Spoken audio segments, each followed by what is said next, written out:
কৃতজ্ঞতা জ্ঞাপন করছি মহান আল্লাহর একান্ত মেহেরবানিতে ছাত্র শিবির সমর্থিত যে জোট সেটাই বিজয় লাভ করেছে। তা আমি এখানে শুধুমাত্র আমাদের প্যানেল বা ব্যক্তির বিজয় হিসেবে এটা কি দেখব না।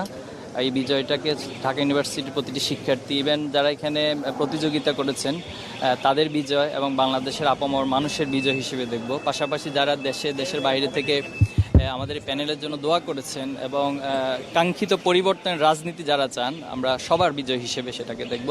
পাশাপাশি জুলাই আগস্টে যারা শহীদ হয়েছেন আমরা তাদেরকে শ্রদ্ধার সাথে স্মরণ করব এবং তাদের বিজয় হিসেবে এই বিজয়কে আখ্যায়িত করব। পাশাপাশি আমি এটি বলবো আমাদের বিজয় তখনই পূর্ণতা পাবে যদি আমরা আমাদের যে অঙ্গীকারগুলো করেছি, আমরা যে প্রতিজ্ঞাগুলো শিক্ষার্থীদের কাছে দিয়েছি, তাদের যে চাহিদাগুলো আমাদের প্যানেলের ভাইয়েরা শুনেছেন, তো এই চাহিদাগুলো এবং এই প্রতিজ্ঞাগুলো ইশতেহার যখন বাস্তবায়িত হবে তখনই আমাদের এই বিজয়টা পূর্ণতা লাভ করবে।